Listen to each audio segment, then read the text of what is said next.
Students, माँ कल्याणिका public school से मैं एन.के. शर्मा क्लास 9th में आज हम पढ़ने जा रहे हैं हमारी पूरक पाठ्य पुस्तिका कृतिका का जो हमारा दूसरा चैप्टर है, मेरे संग की औरतें। जी हाँ, पार्ट 2 मेरे संग की औरतें। आज हम इस चैप्टर के बारे में चर्चा करेंगे। वैसे हमने पिछली क्लासेस में अप्रैल माह में इस चैप्टर को पढ़ लिया है। एक बार फिर से इस चैप्टर को हम रिवाइज करेंगे कि आखिर मेरे संग की औरतें इस पाठ में जो इसकी लेखिका हैं मृदुला गर्ग जी, वो क्या कहना चाहती हैं। बहुत अच्छा पाठ है, एक बहुत अच्छा अनुभव हमें इस पाठ को पढ़ने के बाद होगा और हमें ऐसा मालूम पड़ेगा कि बिल्कुल हमारे आसपास की ही लिखी हुई कहानी है। संस्मरण, हमने हिंदी गद्य की एक विधा के बारे में जाना है पिछली कक्षाओं में, तो संस्मरणात्मक शैली में लिखा हुआ एक बहुत अच्छा ये एक तरह का पाठ है जिसमें हमें ये लेखिका ने बताया है कि हमारे संस्कार किस प्रकार से जन्म लेते हैं, किस प्रकार से हमारा व्यक्तित्व का निर्माण होता है। और लेखिका का जो भी स्वभाव बना, आज वो जिस भी स्टेज पर हैं, उसमें उनके परिवार का, उनके परिवार में रहने वाले लोगों का किस किस प्रकार का प्रभाव पड़ा और उनका जो व्यक्तित्व है किस प्रकार से वो साहित्य की ओर मुड़ी, साहित्य जगत में उनका पदार्पण किस प्रकार हुआ और कितनी प्रकार से उन्होंने जो चीज़ें अपने पेरेंट्स से, अपने पालकों से सुनी हुई थी, उसका गहरा प्रभाव उनके विचारों पर पड़ा। तो एक बहुत अच्छा अनुभव हमें इस पाठ को पढ़ने के बाद मिलेगा। मृदुला गर्ग जी, जो कि 5 बहनों और 1 भाई में दूसरे नंबर की संतान थी अपने माता पिता की, उन्होंने 2 भाग करके हम इस पाठ को समझेंगे तो ज़्यादा अच्छे से हमें समझ में आएगा। पहले जो 4-5 पैराग्राफ जो हैं उसमें उन्होंने अपनी नानी, अपनी माता जी और अपनी परदादी के बारे में काफ़ी कुछ लिखा कि किस प्रकार से उनका जीवन था, कैसे वो लीक से हटकर जीती थी, तो उनके बारे में काफ़ी कुछ लिखा। और उसके बाद फिर इनका अपना जीवन, इनकी बहनों का और ये व्यक्तिगत जीवन। तो हम सबसे पहले इस पाठ को जानते हैं, शुरुआत करते हैं कि किस तरह से पाठ का प्रारंभ होता है। लेखिका कहती है कि अपनी नानी को उन्होंने देखा नहीं और उनकी नानी का देहांत इनकी माता के विवाह से पूर्व ही हो गया था। इसका मतलब नानी की कहानी सुनने का अवसर लेखिका को मिला नहीं। नानी से इन्होंने कहानी नहीं सुनी, लेकिन नानी की अनेक कहानियां इन्होंने सुन रखी। तो बहुत ही रोचक तरीके से और बहुत सरलतम तरीके से इस पाठ का प्रारंभ करती हैं मृदुला गर्ग जी। कुल मिला के इस पूरे निबंध में उन्होंने एक संस्मरण के माध्यम से ये बताने का प्रयास किया है कि मनुष्य का जो स्वभाव होता है वो उसके आसपास रहने वाले लोगों से किस प्रकार प्रभावित होता है, उसका जो व्यक्तित्व है उसके परिवार के वातावरण से किस प्रकार से प्रभावित रहता है। लेखिका ने यही बताना चाहा कि वो आज जिस भी स्टेज पर है, जिस खुले विचारों के साथ वो रही हैं, जिस तरह का उसका पारिवारिक वातावरण रहा है, उसका बड़ा गहरा प्रभाव उनके व्यक्तित्व पर, उनके विचारों पर पड़ा। अपनी नानी की कहानी सुनाते हुए, उन्हें याद करते हुए लेखिका अपनी बात प्रारंभ करती है कि उनकी नानी बहुत सिद्धांतवादी और देश प्रेमी महिला थी।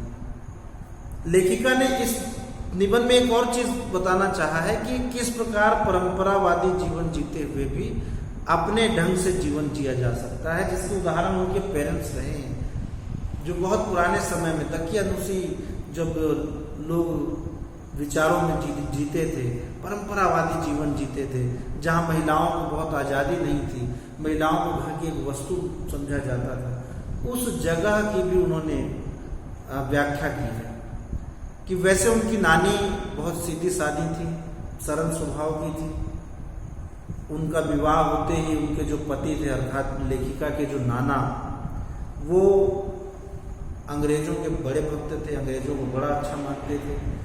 पढ़ने के लिए विलायत चले गए, वहाँ से पढ़ के आए तो भी एक नवाबी ठाट में एक अंग्रेजियत, केवल वो जन्म से हिंदुस्तानी लगते थे, बाकी खान पान, बोली, पहनावे से बिल्कुल वो अंग्रेज लाट साहब की तरह जीवन जीते थे।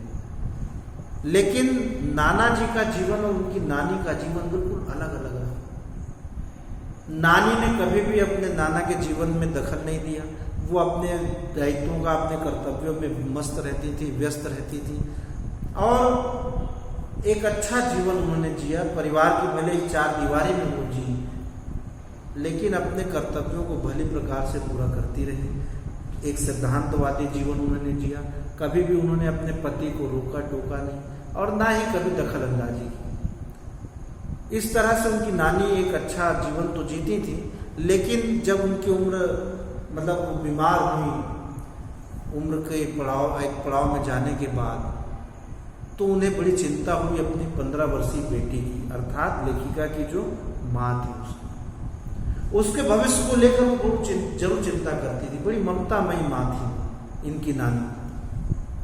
वो चाहती नहीं थी कि जिस तरह का जीवन वो जी रही है अपने मन को मार करके, या जो भी उन्होंने महसूस किया होगा वैसा जीवन उनकी बेटी जी।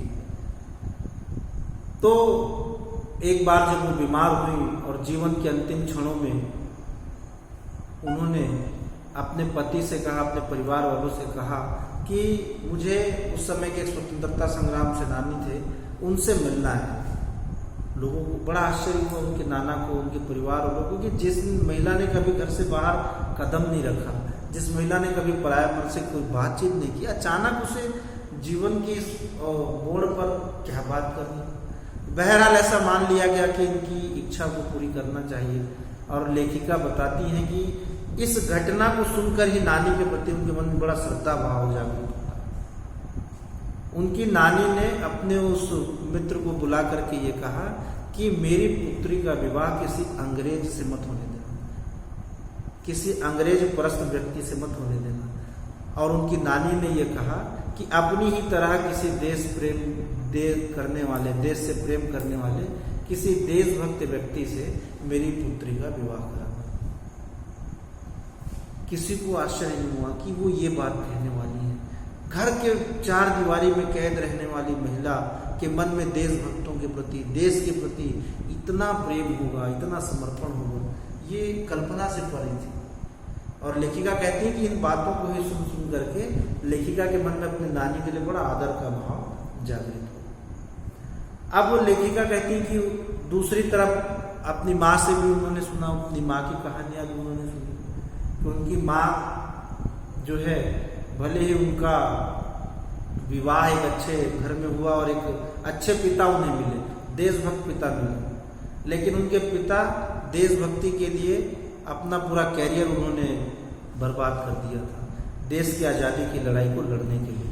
बहुत पैसे वहाँ पर उन्हें नहीं देखने के लिए मिले, लेकिन उनके जो दादा थे उनकी उस घर में चलती थी। और इनकी माता बड़े आज़ाद ख्यालों की थी, क्योंकि अपनी माता से उन्होंने वो गुण ग्रहण किया था और देश के प्रति सोचने वाली, बड़ी साहित्य प्रेमी थी, अपने ढंग से जीवन जीने वाली महिला थी। तो ससुराल में इन्हें बड़ा सम्मान मिलता था। इसका दो कारण लेखिका ने लिखा है कि एक तो इनकी माँ बहुत स्पष्टवादी थी और कभी झूठ नहीं बोलती थी, और दूसरा कारण ये था कि कभी भी एक व्यक्ति की बात को दूसरे व्यक्ति को नहीं बताती। ये बहुत बड़ी विशेषता थी इनकी माता की स्वभाव की। इसका भी प्रभाव लेखिका के मन में पड़ा। वो भी स्पष्टवादी हुई, आज़ाद विचारों की हुई, आज़ाद ख्यालों की हुई। हालांकि वो अक्सर बीमार रहा करती थी, लेखिका बताती हैं। बड़ी सुकुमार थी इनकी जो माता जी थी।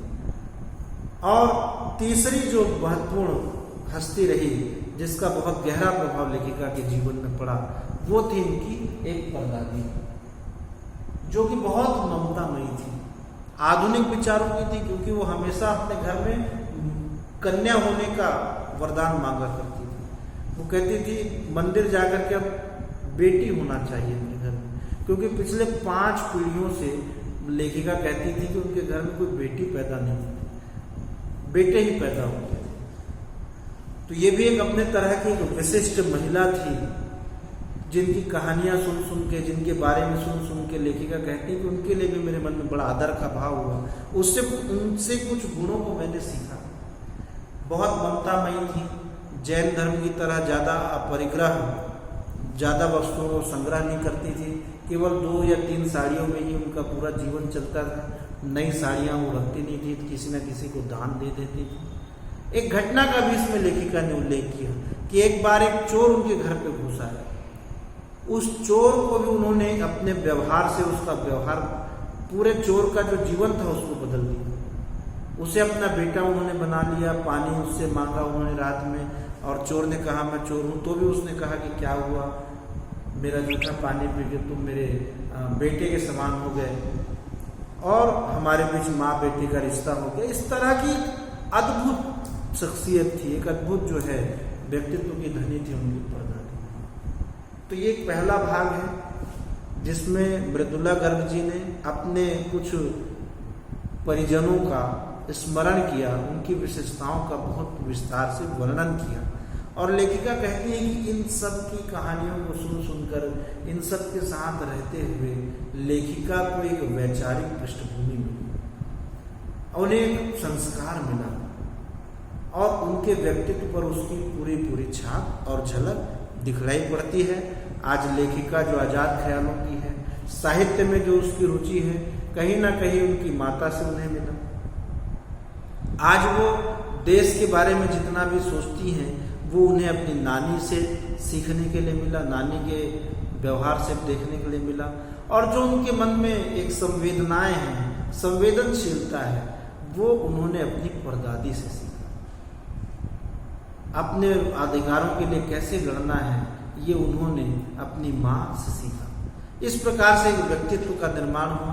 लेखिका बताती है कि उनकी परदादी ने जो मन्नत मांगी थी कि घर में बेटी हो, तो 5 बेटियां, अर्थात ये 5 बहनें पैदा हुई, और सबसे छोटा इनका एक भाई भी हुआ।